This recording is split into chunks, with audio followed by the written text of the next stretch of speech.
Hello प्यारे बच्चों, आज की कक्षा में आप लोगों के लिए हम लेकर के आए हैं ऋषि कुमार नचिकेता की कहानी। भारत के महान व्यक्तित्व जो आप लोगों के लिए है निर्धारित पाठ्य पुस्तक, उस पाठ्य पुस्तक के अंतर्गत आप लोगों को मैं शुरुआत कर देना चाह रहा हूँ। पाठ का सारांश आज आप लोगों को बताते हैं। ऋषि कुमार नचिकेता नचिकेता के बारे में ये जान लेते हैं हम लोग, कौन थे नचिकेता। ठीक है, आइए शुरुआत करते हैं। प्यारे बच्चों, महर्षि बाजश्रवा महान विद्वान और चरित्रवान थे। नचिकेता उनके पुत्र थे। एक बार वाजश्रवा ने विश्वजीत यज्ञ किया। उन्होंने अपनी सारी संपत्ति दान देने की प्रतिज्ञा कर ली। दान में पिता ने निर्बल और बूढ़ी गायें भी दान दी जो लाभ की नहीं थी। ठीक है, जो बूढ़ी गाय थी बची हुई उनके गौशाला में, उन सब गायों को भी दान दे दी, और जो घर में उनकी संपत्ति थी वो पूरी संपत्ति, जो सोने चांदी गहने अनाज जो होंगे वो सब को भी उन्होंने क्या किया, दान दे दिया ब्राह्मणों को। ठीक है, नचिकेता जो वाजश्रवा ऋषि के लड़के थे, वो अपने पिता से लाभकारी और प्रिय वस्तु को दान देने की सलाह देते हुए पूछा कि आप मुझे दान देने के रूप में किसके हवाले करेंगे। जो दान देने की बात जो कर रहे थे, जब सभी वस्तुओं को दान देने लगे तो नचिकेता को बुरा फील हुआ। उन्होंने कहा कि जो गाय हमारे गौशाला में बूढ़ी हो चुकी हैं, जिसका दूध हम लोग बचपन से पीते आए हैं, वह बूढ़ी हो चुकी हैं, उसका तो हमको सिर्फ सेवा करना चाहिए, ना कि हमको दान करना चाहिए। दान हमको वही वस्तु करना चाहिए जो किसी के काम आ सके। अगर किसी के काम नहीं आ रहा है तो उस वस्तु को दान करने से क्या मतलब, वो तो कूड़ा दान करने के बराबर हो गया। ठीक है, तो जो ऋषि कुमार नचिकेता थे, उन्होंने अपने पिता से पूछा कि पिताजी, आप बूढ़ी गायों तक की भी दान दे दिए और जो जितनी भी वस्तुएं थी उसको भी दान दे दिए, तो बताइए, मैं भी आपका बेटा हूं और एक संपत्ति आपका मैं भी हूं, तो आप मुझे किसके हवाले कर रहे हैं, किसको दान दे रहे हैं। बार बार पूछने पर पिता ने क्रोध में कहा। बार बार यही बात पूछ रहे थे तो पिता को क्रोध आ गया। ऋषि कुमार क्रोधित हुए। ऋषि जो थे उनके वाजश्रवा जो पिता थे वे क्रोधित हुए और कहे कि जाओ, मैं तुम्हें यमराज के हवाले कर दूंगा। यमराज जानते हैं यमराज मतलब क्या होता है? यमराज मतलब होता है मृत्यु के देवता, मृत्यु के देवता। ठीक है बच्चों, यानी कि हम मृत्यु के देवता को जो हवाले करेंगे, यमराज को हवाले करेंगे, तो वह नचिकेता क्या हो जाएंगे, मृत्यु को प्राप्त हो जाएंगे। ठीक है, तो उन्होंने क्रोध होकर के क्या कह दिया कि जाओ, मैं तुम्हें यमराज के हवाले कर दूंगा। ठीक है बच्चों, नचिकेता आज्ञाकारी बालक था। वह आज्ञाकारी थे। वह पिता के वचन को सत्य करना चाहता था। इसलिए वो सोचे कि जब पिताजी हमको जब दान कर दिए, कि मैं दान दे दिया तुमको, किसको, यमराज को, तो उसने सोचा कि मैं क्यों न यमराज के पास जाऊं। अब हमारे पिता के पास क्या काम है। अतः पिता से बड़ी ही मुश्किल से आज्ञा पाने के बाद वह यमलोक पहुंचा। वह जो थे वह यमलोक अर्थात जहाँ पर यमराज रहते हैं वहाँ पर मृत्यु लोक, वहाँ पर पहुँच गए। यमदूतों से पता चला कि यमराज कहीं गए हैं। यमदूत जो वहाँ पर थे, ठीक ना, जो कोई व्यक्ति मरता है धरती पर तो उसके जो प्राण को ले जाते हैं यमराज के पास, जो उनके यमदूत होते हैं, वही यमदूत जो उस समय उनके पास यमलोक में थे, उन्होंने बताया कि यमराज महाराज अभी कहीं गए हुए हैं। बालक से परिचय पूछा गया। नचिकेता ने निर्भीकता और विनम्रता से अपना परिचय दिया। ठीक है, यमराज ने प्रसन्न होकर आज्ञाकारी बालक से 3 वरदान मांगने को कहा कि प्यारे बालक, यदि आप पिता की आज्ञा को पालन करने के लिए यमलोक आ गए हैं तो मैं इससे आप पर मैं खुश हुआ हूँ, आप मुझसे कुछ मांगिए, वरदान स्वरूप मैं कुछ आपको दूंगा।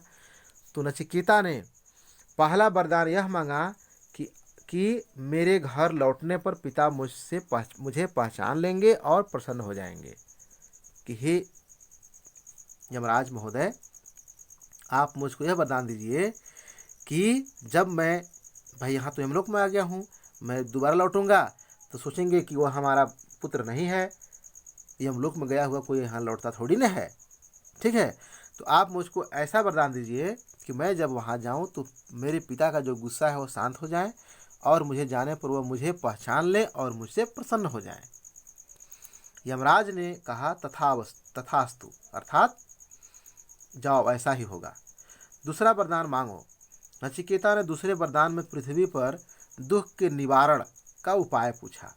उन्होंने पूछा कि महाराज बताइए, पृथ्वी पर इतना दुख है, ठीक ना, इतना दुख है, चारों ओर दुख है, ठीक ना, माता पिता अपने पुत्र से दुखी हैं, तो कोई और किसी और से दुखी है, भाई बहन से दुखी है, बहन भाई से दुखी है, इस तरह से सभी लोग एक दूसरे से दुखी हैं, या इंसान के प्रति प्रेम जो था वह बिल्कुल कमज़ोर पड़ गया है, सभी लोग एक दूसरे का कटाक्ष करते हैं। तो बताइए ऐसा कौन सा उपाय है जिससे पृथ्वी के दुख का निवारण हो जाए। तो यमराज ने बहुत परिश्रम से इसका ज्ञान भी बालक को दिया कि प्यारे बच्चे, यदि आप इस को प्राप्त कर लेंगे तो आप पृथ्वी का दुख सदैव के लिए समाप्त हो जाएगा। और उस क्या किया गया होगा, उनको कहा गया होगा त्याग,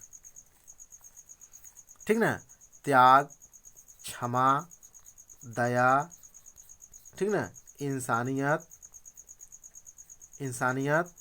प्रेम, सहानुभूति, ये सब जितने भी चीज़ हैं वे सब ऐसे गुण हैं या ऐसे ही अस्त्र हैं जिससे पृथ्वी के सभी दुखों को समाप्त किया जा सकता है।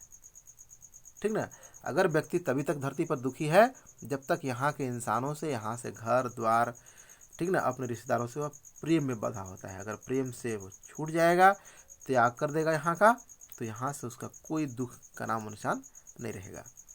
तीसरे वरदान में नचिकेता ने पूछा कि मृत्यु क्यों होती है, मृत्यु के बाद मनुष्य का क्या होता है, वह कहाँ जाता है। ठीक है बच्चों, इस तरह से पूछा, इसका उत्तर, ठीक ना, इस प्रश्न सुन, यह प्रश्न पूछ करके यमराज बिल्कुल चौंक हो गए। यह प्रश्न को सुनने के बाद यमराज बिल्कुल चौंक पड़े।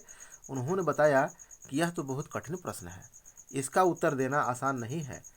फिर उन्होंने समझाया कि जिसने कोई पाप नहीं किया और किसी को नहीं सताया, जो सच्चे मार्ग पर चलता है, उसे मृत्यु की पीड़ा नहीं होती है, अर्थात उसे मृत्यु प्राप्त करने में कोई भी कष्ट नहीं होता है। ठीक है प्यारे बच्चों, जीवन में सबसे बड़ा दो कष्ट होता है, एक जन्म लेते समय और एक मृत्यु होते समय। अर्थात तुलसीदास महोदय जी, अर्थात जो संत शिरोमणि हमारे तुलसीदास जी हैं, उन्होंने तो अपने, गोस्वामी जी ने भी अपने रचना में लिखा है कि जन्म मरण दुई कष्ट अपारा, जन्म मरण दुई कष्ट अपारा, अर्थात जन्म और मरण दुनिया का सबसे बड़ा कष्ट है। जन्म लेते समय जितना आदमी कष्ट लेता है और मरते समय जो कष्ट होता है वह पूरे जीवन भर में कष्ट नहीं होता है।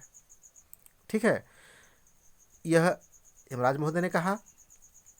नचिकेता ने छोटी उम्र में अपनी पितृभक्ति, दृढ़ता और सच्चाई के बल पर ऐसा ज्ञान प्राप्त कर लिया जिसे महान पंडित, ज्ञानी और विद्वान भी नहीं कर सके। ठीक है बच्चों, इस तरह से यह पाठ का यह सारांश था आप लोगों के लिए। आई होप आप लोगों को यह कहानी बहुत ही मज़ेदार और इंटरेस्टिंग लगी होगी। आप लोग इसको पढ़िएगा और इसको आत्मसात करिएगा और इसके बताए हुए रास्तों पर चलने का प्रयास करिएगा, क्योंकि हर इंसान धरती पर आया है तो वह इंसानियत के गुणों के द्वारा ही वह एक सच्चा इंसान और मानवीय गुणों से भरपूर बन सकता है। जब तक इंसान में इंसानियत, प्रेम, सहानुभूति, दया, करुणा ये सब नहीं है, तब तक एक इंसान नहीं है, वह बिल्कुल पशु के समान है। ठीक है बच्चों, इसके अंतर्गत कुछ प्रश्न है। देखिए, नचिकेता ने दान में कैसी वस्तु देने को बताया। नचिकेता ने कहा कि दान में सबसे प्रिय वस्तु देने को बताया कि हमारे लिए जो काम करने योग्य हो वही दूसरे व्यक्ति के लिए काम योग्य हो सकती है, इसलिए हमें काम लायक वस्तु दान देना चाहिए, ना कि बेकार वस्तु। नचिकेता ने दूसरा वरदान क्या मांगा? नचिकेता ने दूसरा वरदान मांगा कि पृथ्वी पर से दुखों का निवारण कैसे हो सकता है। ठीक है, अगला प्रश्न था, नचिकेता ने यमराज के पास जाने का निश्चय क्यों किया? तो इसका उत्तर है नचिकेता अपने पिता के वचन को सच करने के लिए यमराज के पास जाने का निश्चय किया। ठीक है बच्चों, इस तरह से यह चैप्टर फर्स्ट द एंड हुआ। प्यारे बच्चों, आई होप आप लोगों को कक्षा पसंद आई होगी। तो मैं आप लोगों के लिए आज की कक्षा को इतने में समेटता हूँ। प्यारे बच्चों, जो अब तक नाम नहीं लिखा हुआ है, नाम लिखा हो जाएगा। जो बच्चा अब तक किताब और खाद्यान्न वितरण के टोकन नहीं प्राप्त पाया होगा वो सब ले लेगा और चैनल को सब्सक्राइब करके और बेल आइकन को प्रेस कर देगा। प्यारे बच्चों, तो चलते हैं, आज की कक्षा को इतने में समेटते हैं। जय हिंद, वंदे मातरम बच्चों।